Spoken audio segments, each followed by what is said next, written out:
Hey, welcome to my channel. I'm Sarah, and in this video I'm going to show you how to create a really cute train set with little jungle animal finger puppets for your little one. This activity is really easy to make. All you need is felt and hot glue. No sewing is required. So if you'd like to see how to make this page, make sure you watch this video and stay to the end to see the final result. So the first thing you need to do is head on over to my website, which I will link in the description, and you can print off the free PDF template. It is called Train with Jungle Animal Set. Print that off and cut those out. Okay, I've cut out everything on the first page. To save myself a little bit of time though, I'm only going to cut out this little lion shape on the second page.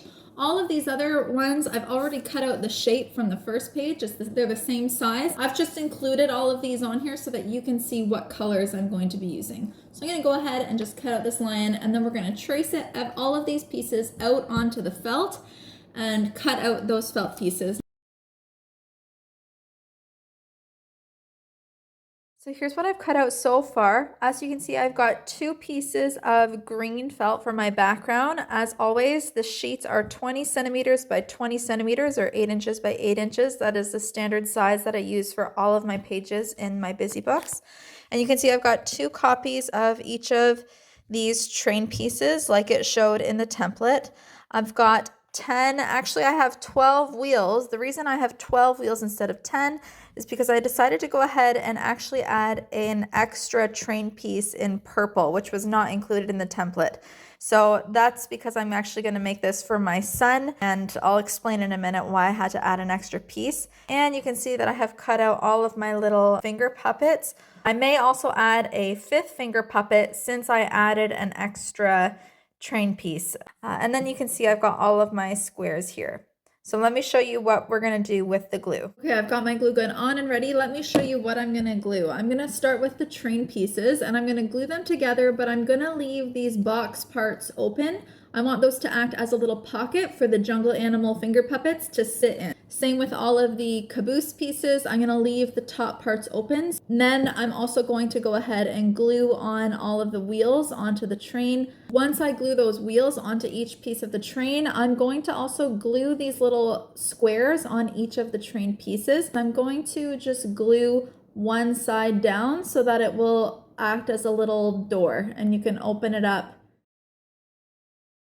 Alrighty, I've got all of my train pieces all glued together, and as you can see, as I said, I did not glue the top parts closed. I left the top parts open for a little pocket, and I've got these little squares glued on as a door for each of them.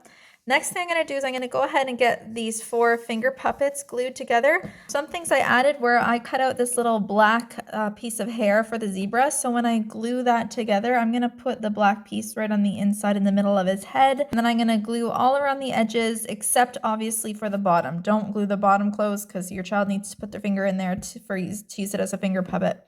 With the little giraffe, I cut out these 2 small brown pieces. I'm going to be gluing them again in the middle of the forehead, just like with the zebra hair. So those will just sit inside, will go on top.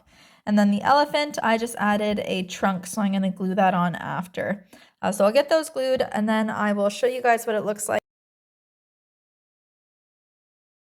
All right, before I show you my finger puppets, I've got them all done and all glued together, but we still have a couple of more things to do. For this activity, I want the child to be able to attach the little train pieces. So what I have is I have these Velcro dots. I'm just going to basically put one at each end of the train caboose pieces so that all of them can Velcro and tape together. And all I'm using is my hot glue stick to glue them on. So just be careful that you are putting the right one at the right end of the caboose so that it will Velcro to the other piece in whichever order you want them to go.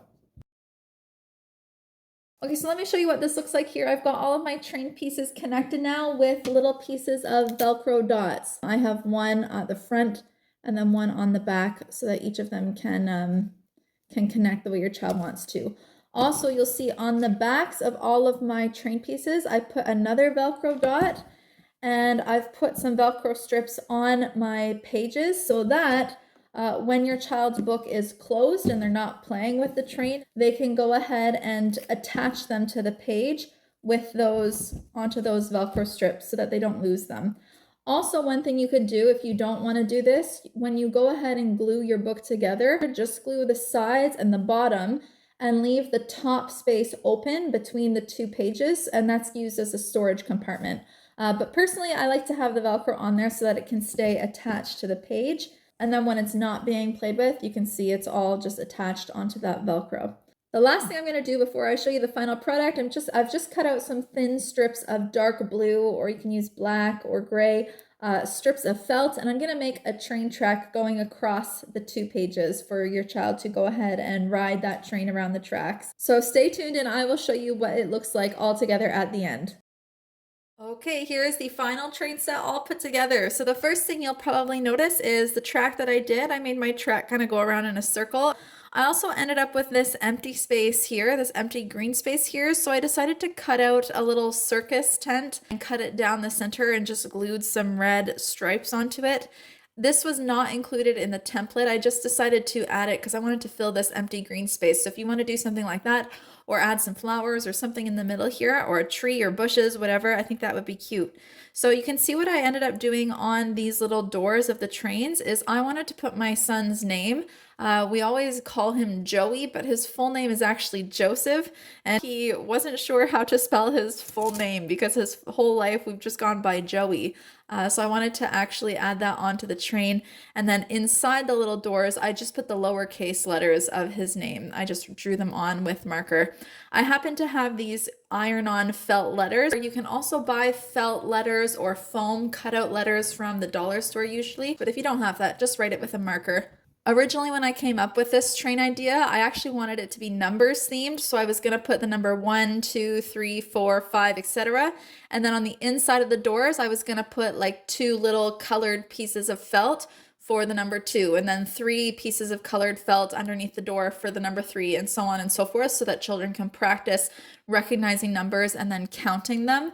But my little boy is too old for that now. He's quite good with numbers, so I wanted to put his name instead. So you can do whatever suits your child, but I just love how the whole train connects. I also wanted to show you guys all the little finger puppets and how they turned out. You can see that's what I did for the finger puppets. So for the elephant, I just drew on the eyes and a little smile and cut out some pink circles for the ears.